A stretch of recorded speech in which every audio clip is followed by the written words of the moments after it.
Vou pedir para a doutora Ivone me acompanhar. Meu professor e colega Augusto Werneck, Beto, por favor, a gente vai abrir por uma conversa.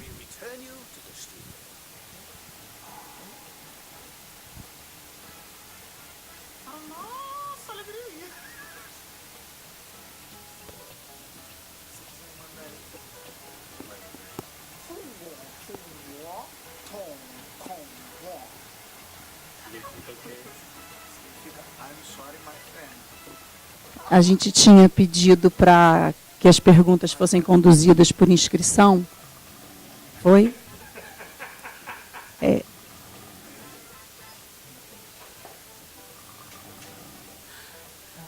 Eu vou passar a palavra para a doutora Ivone um pouquinho. Nós trocamos algumas ideias que estão aqui, né, fervilhando.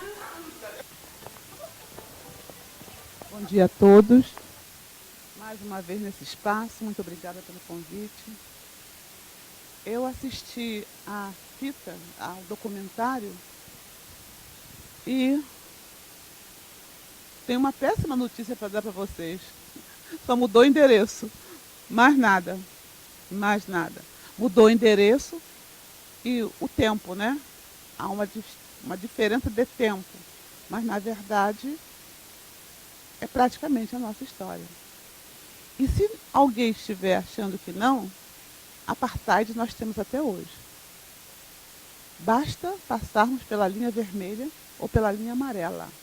Lá tem um enorme apartheid e trazendo um enorme prejuízo para a nossa juventude, porque eles não têm as mesmas condições de aprender o que os pais, os ascendentes ensinam aqui fora.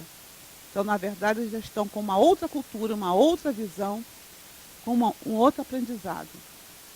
E aí, resta dizer o seguinte, né? Bandido bom é bandido morto. Eu sempre falo isso, é muito sério. A nossa sociedade está calada, olhando com um olhar contemplativo, aquela omissão contemplativa, não é comigo, não é no meu quintal, então deixe para lá. Mas o que eu vi aqui, a diferença é muito pouca do que nós temos, porque nós só falamos de Laranjeiras, Botafogo, Copacabana Leblon e Barra da Tijuca. Nós não falamos de mais nada. Nós não falamos da Zona Norte, nós não falamos da Baixada, nós não falamos da periferia, nós não falamos das favelas, e não das comunidades, das favelas.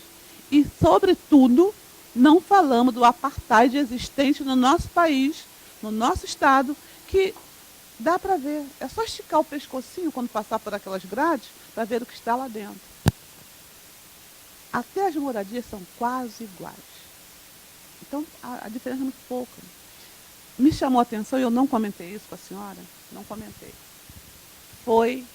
Mas já tinha comentado, acho que foi com você, né? Foi a atitude do africano que deixou de ser Zulu no momento em que ele ascendeu. Gravíssimo aquilo. Isto existe no nosso país, certo? Exatamente, grave. E isto existe de uma facilidade incrível aqui. Eu tinha comentado, aquele que sobe, pisa no que está embaixo. Eu estou falando negro que sobe, pisa na cabeça do que está embaixo. O que está em cima, me desculpem, mas eu não posso falar de outra forma, lambe o sapato do branco. E destrói e tenta puxar o negro que está em cima. E eu estou falando sapato para não subir um pouquinho mais. Senão, eu seria bem contundente. Acho que esse filme... Quero parabenizar um espetáculo. Agora, tem uma coisa, né? Ele ficou solto, né? Ele ficou solto. Ele estava livre, né? Livre, leve e solto. Exatamente. Ele interagiu, fantástico. Agora, para mim, não surpreende muito. Quase nada é diferente. É diferente para quem nunca viveu próximo, ou quem não conviveu, ou quem não viu. Eu nunca vivi em favelas ou periferia. Por isso que eu disse para a senhora, que eu sempre tento devolver para agradecer a Deus o que Ele me deu. Eu já nasci em Laranjeiras, mas tive parentes que viveram, tive eu tive um exemplo terrível do que eu vi, me marcou muito. Então, qual foi a minha luta? Nunca estar lá, nunca ter que passar por aquilo, que meus irmãos não passassem por aquilo. O que me fez lutar foi exatamente o que eu vi aqueles que não podiam mais lutar. Porque é muito fácil. O que a gente fala? Não, basta um projeto, existem muitos projetos. O Luiz não está aí? Que o Luiz... Cadê? Bastava um projeto. No tempo em que eu era juíza da infância e juventude, vários projetos foram feitos, mas você tinha esperança. Agora não existe mais projeto, não existe mais instituto. Ou aqueles que existem numa decadência ímpar. E toda a esperança que eu tinha está meio paralisada. Eu não estou vendo luz no fundo do poço, sinto muito. Para vocês que são da classe média ou que têm acesso a uma faculdade, tem uma forma diferente de ver. Agora, aqueles que estão lá encaixotados, eu não vejo muita saída. Vou passar para o Augusto Werneck. Eu falo professor, gente, porque antes de ser colega, vem esse laço.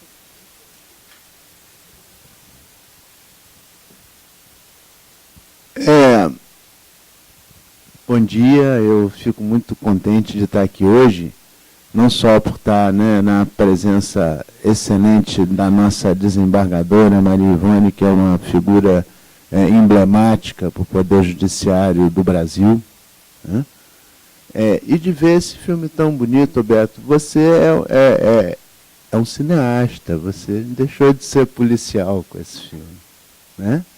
Você é um grande artista, um grande cineasta, fez um filme que eu gosto muito de cinema, estou muito impressionado assim, com a qualidade cinematográfica do que foi exibido aqui, assim, independentemente do conteúdo, que evidentemente é muito bom, mas eu fiquei muito impressionado com, né, o desenho, né, a ideia, né, o roteiro, né, a delicadeza da câmera, né, muito, né, muito pouco intrusiva e muito assim flexível e muito bondosa, generosa com o que as pessoas estavam falando e com a presença das pessoas, né? A câmera deixou todo mundo à vontade e captou isso, né? Que muito bem se viu que você estava absolutamente à vontade na África do Sul e estava pela circunstância que foi assinalada aqui pela desembargadora. É porque a história é a mesma, né? Eu vou registrar aqui, para fins de debate, né, um mote que esteve muito bem presente no filme, né, e que faz parte, ao mesmo tempo, né, do mais expressivo julgado que existe, né, na nossa história brasileira em relação a ações afirmativas e a igualdade racial, que é o julgado da ADPF 186, né, que julgou constitucional o sistema de cotas, né? Naquele voto do ministro Lewandowski, né, que é um voto assim, histórico, ele, né, se baseia na premissa principal, né, na premissa, né, assim, ontológica do eurocentrismo. E fala, né, de como nós, né, não podemos, né, reproduzir o eurocentrismo. Num célebre discurso, Darcy Ribeiro, no Senado italiano, disse que nós poderíamos ser uma Roma, mas uma Roma melhorada, porque lavada em sangue negro e sangue índio. Então, nós temos essa nota de, né, em primeiro lugar, ter que criticar essa visão eurocêntrica que tanto mal nos faz. E aí tem 3 momentos no filme muito interessantes, né? O primeiro, né, o jovem que falava, né, que no Brasil não é assim, né? Que é uma visão, né, de que como se nós fôssemos diferentes deles, né? e quando ele estava ali no mesmo fenômeno que identifica o apartheid no nosso país, que é o racismo ambiental. Eu sou coordenador jurídico de uma empresa que é a SEAB, que foi feita pelo Lacerda para fazer casa para remover favelado. Quando se removeu, por exemplo, a favela da Catacumba para a Vila Aliança, se trocou terrenos que valem 2 bilhões de reais por terrenos que valem 200 milhões de reais. Além de colocar as pessoas a 40 quilômetros do trabalho, além de colocar, de tirar as pessoas de sua casa, né, mano militar, o que já é um absurdo, né, se fez, né, uma transferência do que seria hoje 1 bilhão e 800 milhões de reais de pobres para ricos. Então, uma expropriação contínua. Né? Esse tipo, né? E aí eu até respondo à pergunta da minha querida colega Fabiana, né? Todos nós, né, temos aqui, né, outro dia teve um interessante debate na Procuradoria, né, que veio né, vários professores e tal, e nós conversávamos sobre uma premissa lacaniana, né, e que é muito importante para aquela pergunta inicial sobre os brancos. Né? Os brancos têm que suicidar o seu racismo, porque o Brasil é um país racista. E aí, né, esse suicídio é o suicídio lacaniano, de que quem tem um sujeito, um objeto e um carrasco. Significa ser o seu próprio carrasco. Né? No caso, a Procuradoria-Geral do Estado hoje faz isso. Ela é o seu próprio carrasco. Por quê? Porque essas, né, pessoas foram removidas com mandados de reintegração obtidos pela Procuradoria-Geral do Estado da Guanabara. Hoje nós temos o prazer de anunciar programas de ação afirmativa, como o nosso programa de inserção social. Né? Nós estamos terminando, né, a nova lei de cotas, né, que nós vamos apresentar, né, para o governador mandar. É uma coisa que surgiu da Procuradoria, é uma coisa que nós nos orgulhamos de fazer. Né? E hoje há uma geração de procuradores trabalhando nisso e com essa consciência, né, da qual eu sou apenas um representante. Então, né, é uma coisa interessante de ver, Fabiana, como nós fizemos esse movimento, né, e a única coisa que nós podemos fazer de bom é mostrar para as outras instituições que nós fizemos esse movimento. Por quê? Porque nós chegamos nesse ponto. O que é isso que a SEAB fez? Né? Na região metropolitana do Rio de Janeiro, tem 250 mil chamadas casas ou apartamentos da SEAB. É que nem Brahma, Gillette, né? Virou um branding aí, né? Ou seja, fala-se, né? Casa da SEAB. A casa não é da SEAB, é a casa das pessoas. São 250 mil casas, eu falo, é a maior administradora de imóveis do mundo. Né? São mais de 1.500.000 pessoas. Né? O pobre no Rio de Janeiro, que não mora na favela, mora no conjunto da SEAB, que favela é. Né? E muito parecido com as townships que, justamente, né, foram criadas para fazer esse fenômeno que é o corolário do apartheid, que é o racismo ambiental. E isso existe tanto na África do Sul como no Brasil. Eu mesmo decidir aonde as pessoas que são, né, fora do padrão do eurocentrismo vão morar. E de preferência que elas só venham para cá para trabalhar. E às vezes elas vêm também para roubar. Para praticar crime, para praticar a violência necessária que responde à violência que é ancestral. Então, né, essa é uma questão a que nós temos que ver e estar acostumados. Então, essa primeira manifestação, eu disse, o Brasil não é assim. Depois, né, indo mais profundamente, né, aquela segunda moça numa comunidade que você conversou com, né, 3 mulheres, né, a jovem de verde, né, muito falante, e que falando que os africanos são religiosos, e aí coloca por que é que nós temos que, de alguma maneira, nos libertar do eurocentrismo, porque nós temos outras heranças. E essa é uma herança fundamental, porque antes de haver a civilização grega, já existiam os grandes reinos africanos que se ocupavam da cosmogonia africana, que partiam do pressuposto da fé, que partiam do pressuposto do espírito, que partiam do pressuposto da crença, né, substituindo a razão. A civilização grega, o helenismo, trouxe o conceito de episteme, né, que trouxe epistemologia. Né, e assim, né, a ideia de que tudo se resolve pela racionalidade, que é uma ideia errada. Hoje, por exemplo, a física quântica rompe com essa ideia. Para dar um exemplo, né, dentro das ciências, né, exatas, né, para não dizer que é uma conversa sociológica ou filosófica. Não, né, vai muito mais além. Quando, né, nós temos, né, a explicação de que, por exemplo, 7 águas revelaram 7 cores, né, na tradição da criação do mundo, né, Nagô, nós vamos ver, né, justamente essa ideia de cosmogonia explicando a natureza, né, saindo de uma explicação racional.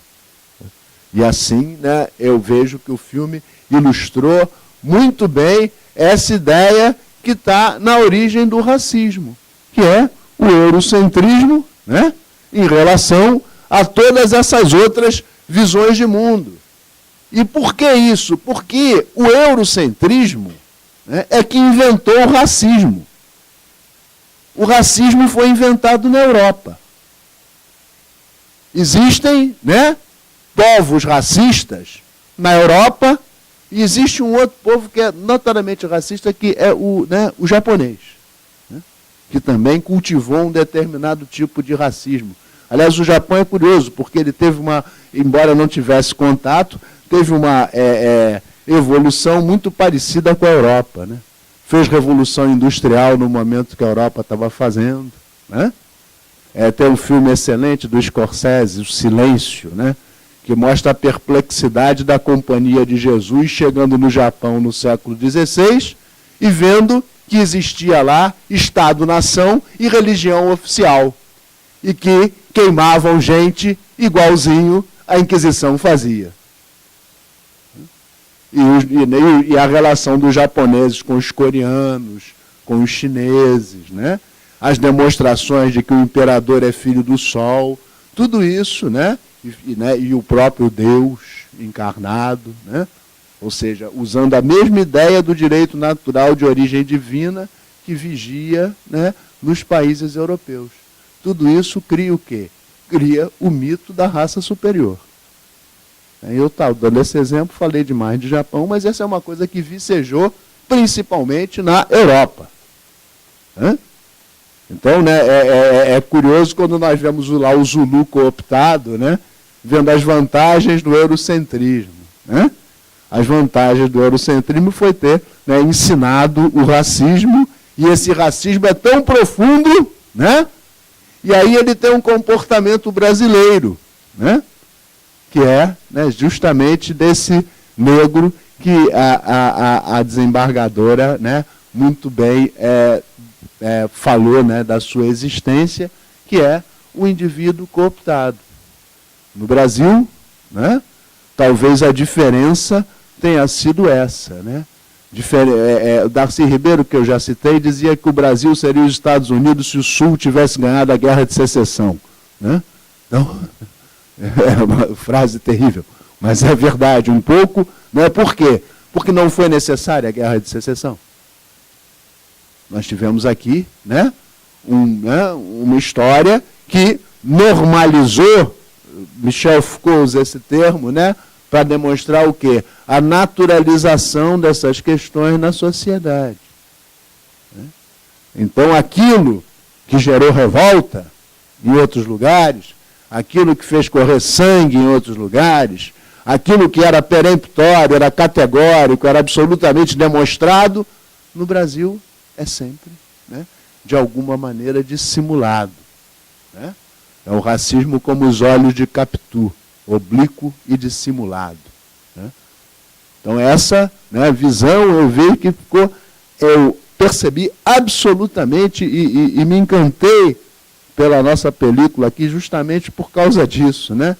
Porque é impressionante que nós possamos, através dessa realidade sul-africana, pensar também sobre a realidade brasileira. Eu acho que, né, nesse sentido, né, o filme chega a ser irônico, assim, naquele bom sentido machadiano, né, que é de nos fazer, né, pensar, né, através de opostos, pensar através de paralelos, pensar através do que a gente aparentemente não está pensando, né? Então nós temos aqui, né, todo esse retrato do que é que pode ser, né, o eurocentrismo, né? E talvez, para finalizar, o retrato mais nítido, que é do queniano imigrante, né? Que demonstra ali, né, na sua fala, no seu papel, né, que, puxa vida, a solução da África está na África. Né? No moçambicano, que está produzindo arte, né?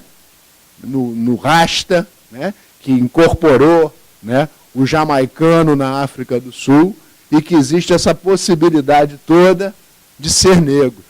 Né? E isso eu acho que é o grande, né, assim, a grande síntese do filme que nós vimos, né? É que nós temos que ser negros, nós temos que ser africanos, da mesma maneira que nós temos que ser indígenas, para ir fazer, né, o ideal do nosso Darcy, de lavar a nossa Roma em sangue negro, em sangue índio, em alma negra, em alma índia, em pensamento negro, em pensamento índio. Parabéns pelo seu filme, Beto.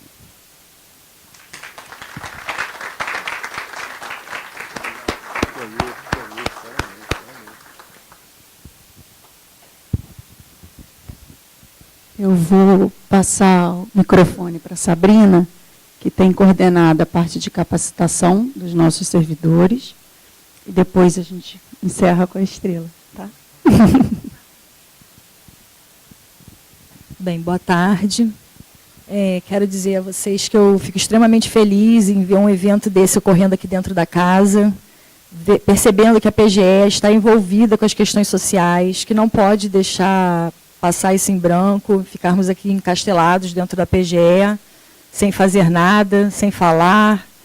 E fico extremamente feliz ao me deparar com pessoas como o Beto Chaves, o Luiz Cláudio, responsáveis pelo Papo de Responsa, verificar que veio pelo TCE esses tipos de profissionais aqui para dentro da casa para falar o que deve ser dito, vendo que estão fazendo alguma coisa pela sociedade. Isso me deixa assim, extremamente grata e perceber que realmente tem que ser dito, tem que ser feito.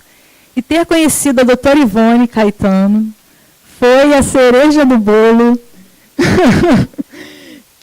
que profissional, junto com a delegada Liliane.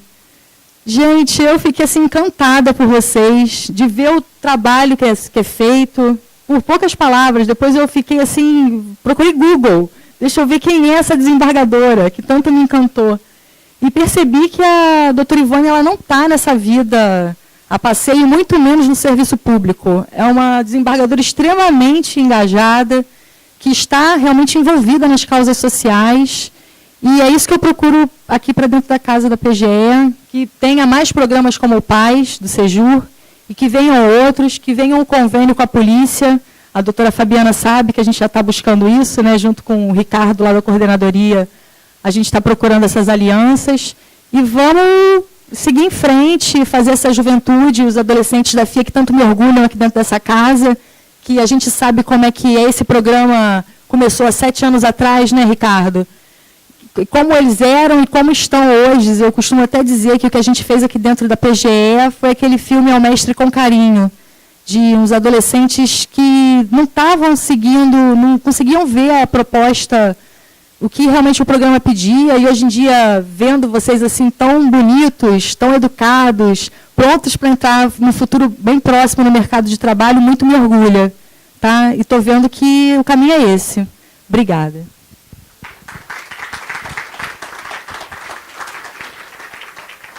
Doutora Ivone pediu réplica. Tenho direito à réplica. Primeiro que eu sou decana, então eu tenho direito à réplica. Eu queria dizer o seguinte, eu é que estou feliz de estar aqui e verificar que a PGE tem essa visão. Eu não supunha isso, para mim foi uma grande surpresa. E quero parabenizar o senhor presidente, porque o senhor foi perfeito na sua abordagem, na sua fala. Queria agradecer também. Para mim é muito importante, porque eu me vi com as minhas ideias loucas, muitas vezes sozinha, porque ninguém compactuava daquilo que eu penso em relação à forma com a qual foi conduzido o negro aqui, nessa cooptação, que nós vemos isso até na religião, é muito sério. A nossa cultura, que é uma coisa muito especial, como o senhor também colocou, a nossa cultura está sendo dizimada. Ninguém está vendo, não estou falando da intolerância só, não. Até o conhecimento está sendo distorcido. Então, eu não sabia que o senhor, eu não tinha a menor noção que a Procuradoria tinha esta visão. Até porque eu reclamo muito contra algumas instituições que foram criadas constitucionalmente com determinada atribuição de zelar exatamente pelas minorias, e nós vemos que o negro até hoje ficou do jeito que está, só sai por sua luta interna, como muitos que eu estou vendo aqui, que estão querendo, que estão estudando, mas isso é um esforço de esponte própria. Porque o poder público não dá nada, e as instituições que foram criadas para isso, nada fizeram até agora, nem mesmo depois de 1988. Muito obrigada pela...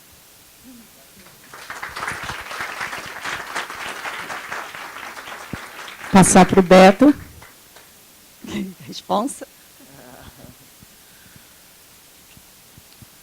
Quanto tempo? 10 minutinhos? 15? Quanto é? É porque depois de... Acreditem, assim, eu estou assistindo o filme pela segunda vez, né, depois dele entregue, assim. E é como se fosse uma obra, né? Assim, você entrega e ela... Acho que ela ganha asas por si só, e ela pertence a cada um dos interpretadores que a assiste, né? Assim, a gente, quando está ali desenvolvendo, né, depois então das 50 horas de imagem que a gente captou, a gente não tem ideia do que as pessoas vão achar e de quanta chama a gente vai ser capaz de despertar. Mas eu me lembro de, agora, né, mas agora escutando o doutor Ivone, o doutor Antônio, veio na minha cabeça uma loucura, assim. A gente escuta música, né, e eu sou muito musical, muito embora não guarde música, eu não tenho a capacidade de guardar as letras das músicas, mas eu adoro música.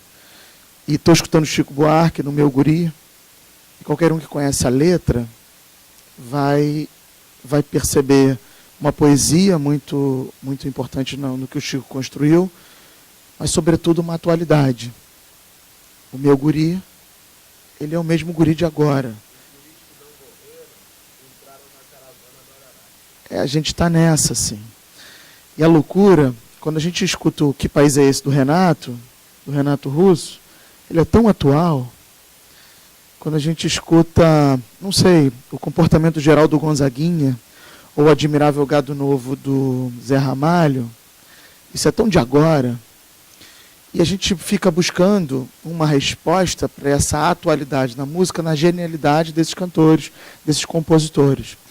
E há, de fato, na poesia do que eles foram capazes de construir, uma genialidade. Mas certamente não é só isso. O Einstein já dizia que insanidade seria nós fazermos a mesma coisa todos os dias da mesma forma e esperarmos um resultado diferente.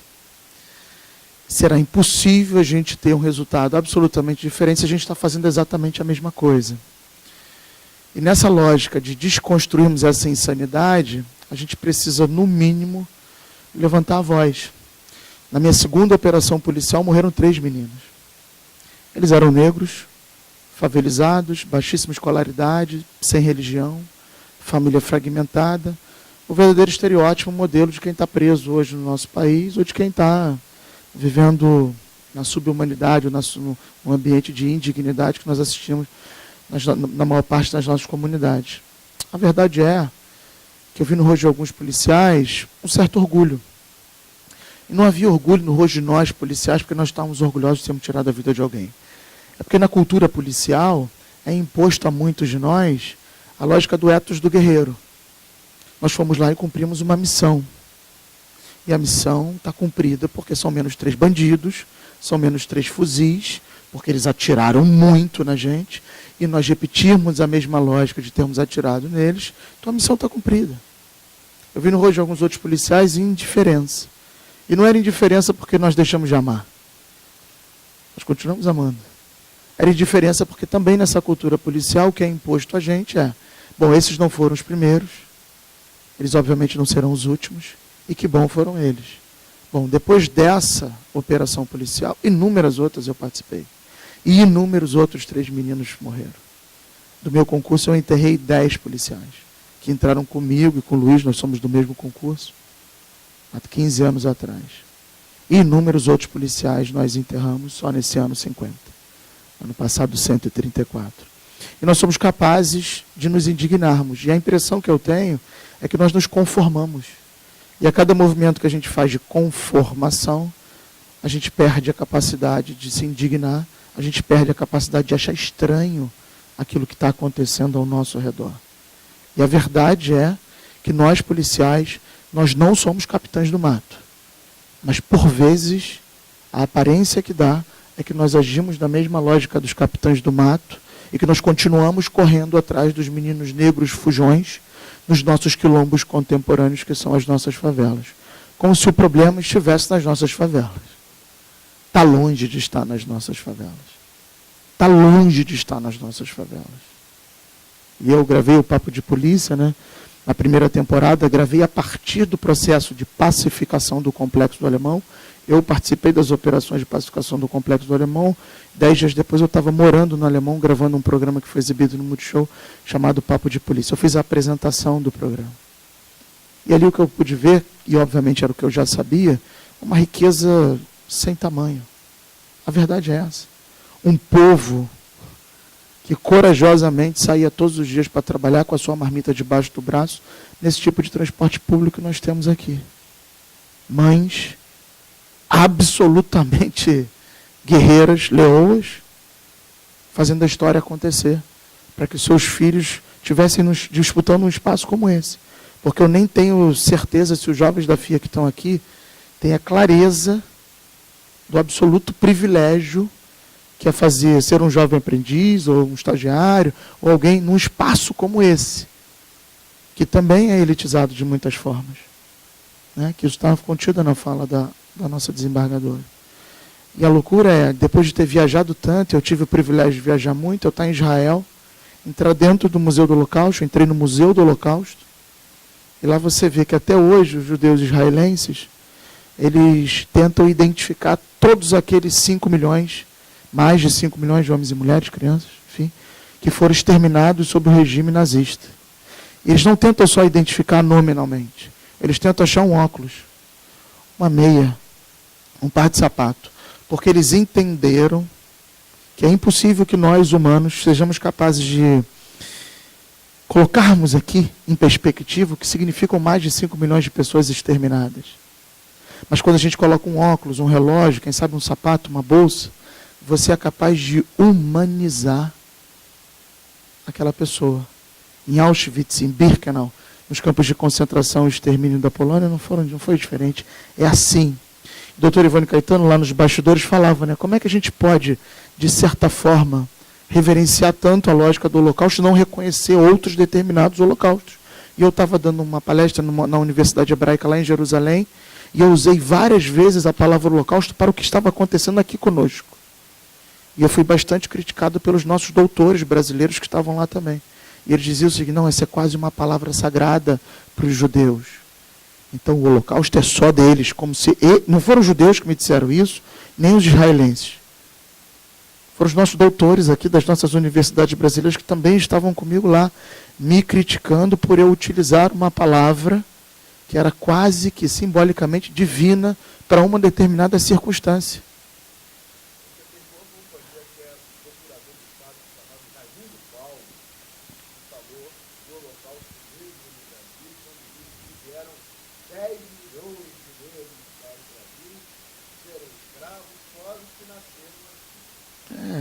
É de um absurdo. E aí eu me lembro, já no regime da Segunda Guerra Mundial, que a propaganda era, né? Bom, uma mentira repetida muitas vezes vira verdade. A gente teve isso, o marketing do Hitler, né, muito baseado no seu marketing do Goebbels, dizia isso, a verdade é essa. E eu sempre fiquei me perguntando, caramba, se uma mentira repetida muitas vezes, e uma mentira não é nada, é capaz de virar verdade, que é uma coisa tão poderosa, o que será então que uma verdade repetida muitas vezes não é capaz de virar? Eu perguntei para todos os brancos se havia crime. Se havia crime na época do apartheid. E todos os brancos me disseram, como o Gave me disse, né? Não havia crime. O chave podia ficar na ignição do carro, as janelas abertas, não havia. E eu perguntei para eles, por quê? Por que você acha que não havia crime? Ora, porque nós controlávamos, nós segregávamos, nós tínhamos tudo debaixo daquilo que nós entendíamos como correto. Eu perguntei para todos os negros, havia crime na época do apartheid? Eles diziam não. Não havia crime na época do apartheid. Eu falei, por quê? Eles me diziam, ora, porque a despeito de todas as nossas diferenças étnicas, e só as línguas oficiais são 11, Mandela tentou traduzir a África do Sul como uma nação arco-íris, era o que ele dizia. Ele dizia o seguinte, ora, não havia crime, porque nós todos entendíamos naquele momento que havia um propósito único, a despeito de todas as nossas diferenças étnicas, culturais, históricas. Nós nos juntamos para um único propósito. E a percepção que eu tenho muitas vezes quando eu olho o cenário da nossa segurança pública aqui no Rio, que vai ser certamente o tema de disputa política, né, nas nossas próximas eleições, vai ser baseada na segurança pública e nos vários achismos que muitas pessoas têm a respeito do tema, eu poderia dizer para vocês que está faltando para todos nós decidirmos qual é o nosso propósito único. Porque nós temos nos enxergados uns aos outros a partir das nossas diferenças. Muitos de nós entram no Facebook, colocam uma opinião, já perde 10 amigos, e ela posta uma opinião na tentativa de ter alguma razão, no meio do caminho recebe uma enxovalhada de críticas e começa a perder a razão na tentativa de manter a sua razão. É uma contradição enorme. E a gente é capaz de se olhar, né, um para o outro e falar assim, não, você é mulher, eu sou homem, então isso nos distancia, você é procurador, eu sou inspetor da Polícia Civil, isso nos distancia. Então você é hétero, eu sou homo, isso nos distancia. Eu sou alto, você é baixo. A gente está sendo incapaz de olhar para aquilo que verdadeiramente nos aproxima. E são muitas as coisas que nos aproximam. Eu me lembro de estar numa escola em Resende, no sul do nosso estado, e os professores fizeram uma catarse conosco. Né? E eu estava lá, reunião de professores, 60 professores, numa das escolas mais importantes públicas do município de Resende, e os professores foram capazes de falar comigo 2 horas sobre todos os problemas que haviam na escola. Do banheiro, ao aluno que chamava atenção pela sua liderança de forma negativa, passando pelos professores que já tinham perdido a esperança, o ímpeto, né, a alegria de estar em sala de aula, transformando os nossos destinos, né, num lugar melhor. E eles passaram 2 horas. E no final um deles falou assim, nossa, vamos ouvir o Beto. A gente trouxe o Beto, papo de responsa, vamos ouvir. Beto, qual é a solução?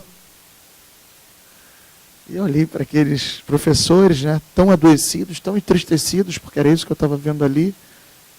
E falei assim, ora, obviamente a gente não tem solução, mas eu queria propor uma outra análise. Já que nós ficamos 2 horas escutando vocês a respeito de tudo que tinha de ruim na escola, eu queria que a gente passasse mais 2 horas e vocês me dissessem tudo o que tem de bom. Porque certamente há. E foram quase 3 horas deles falando tudo o que tinham de bom, do banheiro, aos alunos, aos professores e a todo mundo. E o inglês ele tem uma expressão chamada paper tiger, né? Que quando você chega com uma folha de papel e mostra, tem um tigre desenhado, e fala assim, nossa, o tigre. Mas depois você percebe claramente que aquilo ali é apenas um papel ofício. E os psicólogos têm uma dinâmica, que eles pegam uma folha de papel ofício em branco e colocam um pingo azulzinho ali no meio, um pingo preto, enfim, de uma outra cor distinta da branca, e pedem para que as pessoas dissertem sobre o que elas estão vendo. E as pesquisas, em média, dão com um pouco mais de 70% das pessoas identificam e fazem dissertações somente sobre aquele ponto preto, amarelo, azul. E a gente tem sido incapaz. Eu costumo dizer que na ambiência de segurança pública, o maior desafio que a gente tem, a maior tristeza que a gente tem, não é a escassez de recursos. Eu vou dizer para vocês que nós policiais estamos muito acostumados, infelizmente, à aridez. As nossas viaturas já não dão ré há muito tempo. O vidro que desce, ele não sobe há muito tempo. Por vezes a gente não tem que comprar resma de papel, trocar o óleo do combustível do carro, arrumar com algum parceiro, né, um pneu para que essa viatura possa andar com um pouco mais de segurança. Essa escassez da gente ganhar pouco, ela já existe há muito tempo, infelizmente. E ela não me assusta. O que me assusta, claramente, é a nossa escassez humana, são as nossas omissões, da gente não se indignar com um menino jogar bolinha para o alto num sinal e achar que isso é normal. A gente já perdeu a memória, a gente já esqueceu de Mariana, que representa simbolicamente o mar de lama que nós estamos vivendo. A Maria Eduarda já se foi, ela já virou um número. Os 50 policiais assassinados também já viraram um número. Descartáveis que nos sentimos praticamente todos nós. E isso já acontece há muito tempo. Porque nós sabemos que quem está preso, quem está morrendo, tem classe social, tem cor de pele, tem limite socioeconômico. A gente está vendo isso aí. Mas quantos de nós, de fato, estão fazendo alguma coisa? Estão se movimentando? Um filme como esse, ele nos lembra o William Vac, que nós já esquecemos também. É coisa de preto, né? Só podia ser preto. E muitos de nós agem dessa forma como se tivesse tudo bem. Nós já esquecemos. A gente deixou de estranhar. E vou eu, como policial, base da pirâmide, falar no William Vac. A gente precisa ter coragem. Eu tive a minha caminhada, né? Recebi um convite para ir à Noruega para fazer uma fala lá sobre segurança pública no nosso país. E de lá eu fui fazer o caminho de Santiago de Compostela. Tirei férias e fui fazer o caminho de Santiago de Compostela. Eu precisei de duas grandes características que estão embutidas em todos nós. Coragem, porque todos os dias foi muito duro caminhar, né, por aqueles caminhos de pedra, muito, muito duro. E tive que ter compromisso. Nós aqui sentados, e muitos de vocês não tenham dúvida, talvez a exceção dos meninos e meninas da FIA por enquanto, nós somos servidores públicos. E em 1988 a Constituição foi mudada de funcionário público para servidor público. Não foi uma mudança semântica. Não foi uma mudança porque alguém estava incomodado com o português. Foi uma mudança conceitual. Mas nós temos esse espírito. Muitos de nós já perderam a esperança também, já não acreditam mais. E a maior derrota que nós temos, certamente, nós, servidores públicos, mas nós, cidadãos, homens e mulheres, mães e pais, não é a escassez. É a perda do crédito. É deixarmos de acreditar. Esses homens e mulheres, Mandela, 27 anos preso, jamais deixou de acreditar. E quando a gente lê a autobiografia, e existem algumas, ele diz, eu nunca me senti tão livre quando, no momento em que eu estava preso. Porque quem determinava a minha liberdade era eu mesmo. E todos os sonhos que eu fui capaz de nutrir, mesmo com todas aquelas dificuldades.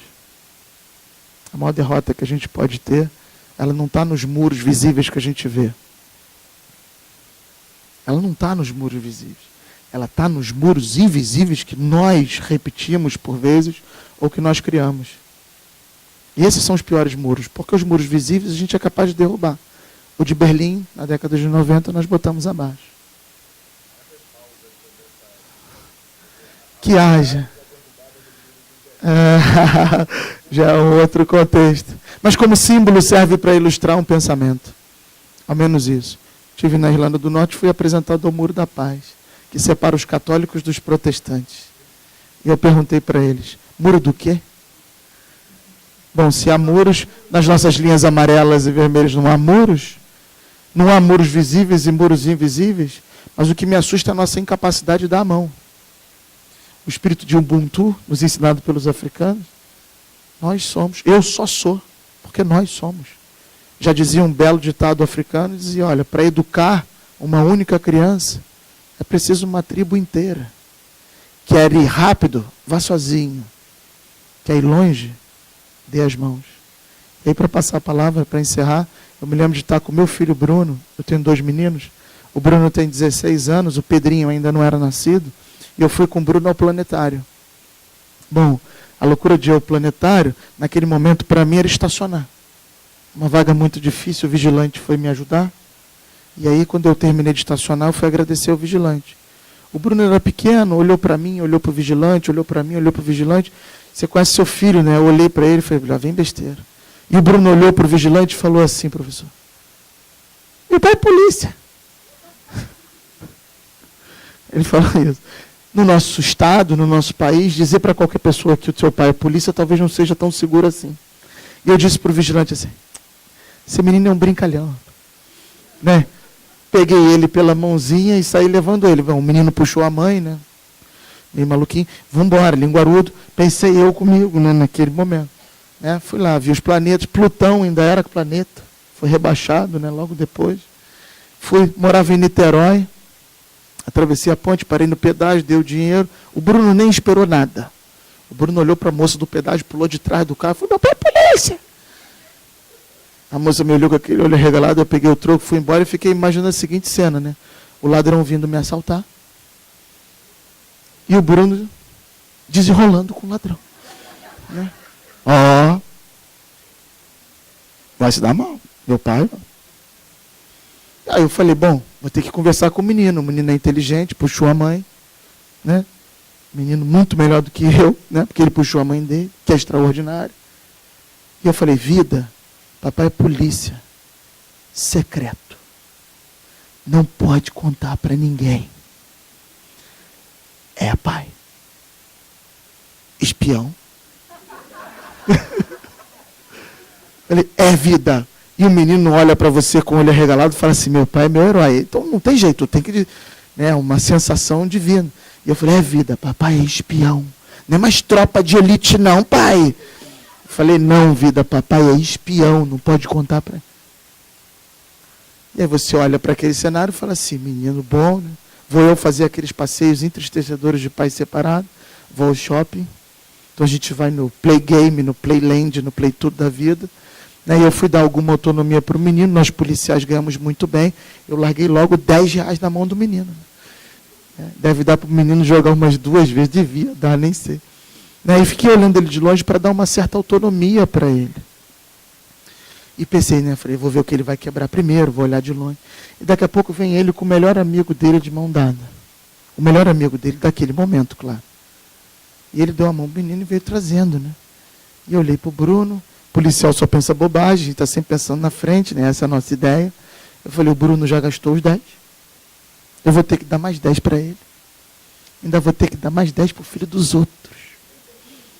Pensei, o Bruno chegou e falou, pai, esse aqui é o Mateus. Eu falei, ei, Mateus, tudo bem? Mateus, tudo bem? Aí o Bruno olha para mim, olha para o Mateus, olha para mim, olha para o Mateus. Eu falei, pô, eu conheço isso, né? Ele chegou no ouvidinho do Mateus e falou assim, Mateus, meu pai é polícia.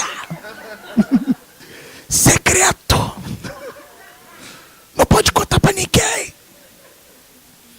Eu olho aquela cena, né? E a primeira coisa que veio na minha cabeça, eu falo, as crianças, elas deixam a gente ganhar de vez em quando. Me lembrei um pouco mais da mãe do Bruno, claro. Mas a outra coisa que me chamou mais atenção, que foi talvez um grande ensinamento para a vida inteira, foi perceber a enorme capacidade que o Bruno, naquele momento como criança, tinha de dar a mão. As crianças não têm a preocupação se você é negro ou branco, se você é alto ou baixo, se você é pobre ou rico, se você é autista, está dentro do espectro, ou se você é normal. As crianças querem brincar. Em algum momento das nossas vidas, obviamente, a gente se perde, né? A gente já sabe. E às vezes, de olhar para alguém, o santo não bateu. Meu anjo da... Estou até arrepiado. Meu instinto não me engana. E a gente vai fazendo juízo, nos impondo os muros invisíveis que cada um de nós, de uma forma ou outra, carrega. Que o filme sirva de alguma forma para fazer com que a gente saia da caixa, que a gente flutue um pouco mais e que a gente perceba que, muito embora o apartheid tenha se encerrado em 1990, não em 1994, como falou o Tabu, com a soltura do Mandela, né? Ele não terminou ainda, nem aqui e nem em nenhum outro lugar do planeta. em que ele tenha sido estabelecido de forma oficial ou não oficial. Porque a diferença é que na África do Sul, eles estabeleceram o regime de forma oficial. Mas o dos Estados Unidos não foi diferente, na Austrália, com os aborígenes de uma outra forma não foi diferente. E nenhum outro lugar do planeta não foi diferente. A gente, se tivéssemos que dizer alguma coisa, a gente sim, de fato, tem uma dívida. Mas não é uma dívida só com o negro, é uma dívida com a nossa própria humanidade. Essa é uma dívida de todos nós. Indígenas, brancos, pretos, cafuzos, mamelocos, e todos nós. Bom, é isso.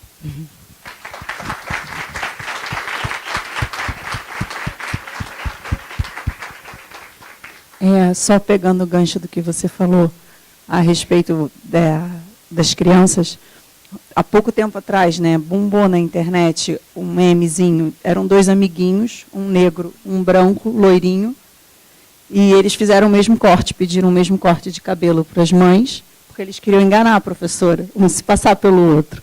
É o olhar da criança que a gente vai perdendo ao longo da vida, a gente vai deixando de acreditar no que tem pela frente. E a Sabrina falou, nós tivemos contato com a equipe do Papo de Responsa por meio da Mariana Montebello, no TCE, e conheci o Luiz, o Beto não estava, conheci o Luiz, e eu fiquei impressionada, que eu falei, gente, esse cara tem um brilho no que ele acredita nisso. Ele acredita que ele pode mudar, ele acredita que ele pode entrar, ele acredita que ele pode falar e que faz diferença na vida dessas pessoas. Aquilo ali mexeu com o meu dia, ele não tem ideia disso. Mexeu com o meu dia, porque eu voltei para a pilha de processo, que às vezes a gente tem que lembrar que a gente tem processo para dar saída. E eu voltei para os processos, eu falei, gente, tem gente lá fora fazendo alguma coisa de verdade, essa sensação, pelo próximo. E manter esse brilho, nós estávamos falando lá atrás, não perder essa crença de que é possível sim um lado mais humano e fazer alguma coisa pelo próximo, só pelo amor, porque somos iguais. Quando eu falei para você, é o I have a dream. É o I have a dream lá, é aqui. Sabrina, você está com as perguntas? Já chegou? Tem alguma aí? O Rafael Raposo, ele fala assim, falta hoje em nossa sociedade local, Rio, essa ponte ou ligação entre a favela e a nobreza. Favela entre aspas e nobreza entre aspas. Como você vê com o artista e a galeria de arte em todos os aspectos? Na verdade não foi uma pergunta, foi uma afirmação, falta um pouco dessa interseção. E é muito louco, Rafa e todo mundo, analisar a nossa sociedade. O Zueni Venturas falava da cidade partida num dos livros dele, E é muito louco analisar o Rio de Janeiro e a gente achar que nós temos periferia. Quem fala de periferia no nosso estado, no nosso município, sobretudo, não conhece a nossa geografia. Nós estamos, como diz as letras do funk, então, tudo junto e misturado. A verdade é essa, você está em Copacabana, que é a vitrine do país, para o planeta, e lá atrás tem um chapéu, assim, tipo no finalzinho do Leme ali, é isso. E tem o pavãozinho, o galo, quando você olha o Complexo do Alemão, você está em Auma, Ramos, Penha, Bom Sucesso, Olaria. O Complexo do Amaré, que pega toda a linha Avenida Brasil, em vários bairros. É isso, está todo mundo junto, a verdade é essa. Só que, de alguma forma, em algum momento histórico, nós tivemos retiradas, a lógica do interesse econômico, tudo isso. Rafa, na minha concepção, a gente ainda tem, obviamente, em muitos de nós, e o doutor Ivone salientou bastante isso, esse espírito de nobreza que está individualizado em alguns de nós, em determinados, quando a gente ocupa determinados cargos de poder. E isso é muito triste, porque quanto mais poder, mais generosidade, a verdade é essa. E na lógica da conversa que a gente tem com as nossas juventudes, se você é faixa preta, mais compaixão. É isso que você aprende quando você está aprendendo arte marcial ou qualquer outro instrumento nesse sentido. Se eu sou uma desembargadora e isso tem tanta relevância na nossa sociedade, uma procuradora, eu preciso ser mais justo do que o justo poderia ser. Eu preciso ser mais honesto do que o honesto poderia ser. Eu preciso ter mais vergonha do que qualquer um que tem vergonha, em definitivo, deveria ter. Porque justamente eu ocupo um espaço privilegiado na nossa sociedade. E nós, muitas vezes, do lugar de onde nós falamos, com as lentes que nós falamos aqui na média, a gente deixa de fazer esse exercício. a gente deixa de fazer esse exercício que alguns chamariam de empatia. Eu costumo dizer que nem precisaria de lei. Empatia, bom senso, alteridade, né, capacidade de eu me colocar no seu lugar. E a gente, né, conviveria de um jeito. Eu costumo dizer que a palavra viver nem deveria existir sem o com. O existir não deveria existir sem o coexistir, conviver. Né? E aí a Globo fez uma campanha muito interessante, né, usando uma palavra muito simples. Respeito. Por que eu tive, né, e vocês notaram isso? Foi a primeira vez que alguém me disse isso também, né? Você estava muito à vontade. Eu estava disponível. Eu estava absolutamente... A minha relação não era de direção, de apresentador de um documentário, de um programa. A minha relação com eles era horizontal. O respeito era a base daquilo tudo. Eu conversei com um branco que me disse na cara: eu não convidaria um homem negro para jantar na minha casa. Lá no fundo, se vocês prestarem atenção, tem até uma risadinha minha. Eu dei uma risadinha não por concordância. Eu dei uma risadinha minha, primeiro, por constrangimento, e segundo, porque se eu fecho a cara, como seria de natural, ele não me entregaria a honestidade que eu precisaria que ele me entregasse, porque eu estaria censurando ele na minha franzir da minha testa, por exemplo. Vocês ouviram na sutileza da mesa do jantar?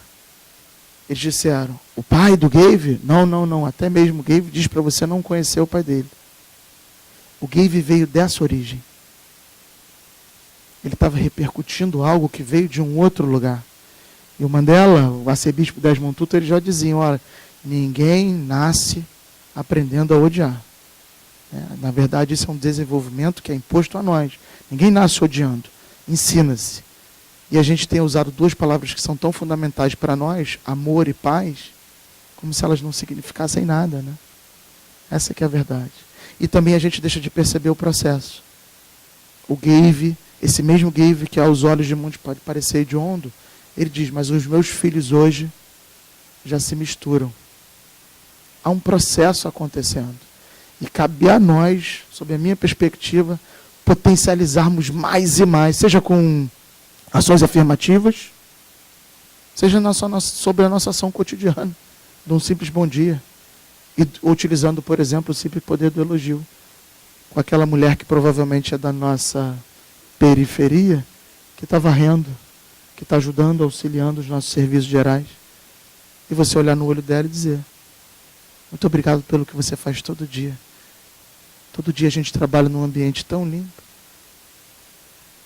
Você é a nossa heroína. Já não imaginou o empoderamento? Mas a gente tem deixado de lado o poder do elogio e tem usado cada vez mais o poder da força, da autoridade, por vezes ilegítima. Né? Isso é algo que a gente precisa refletir sobre. Né?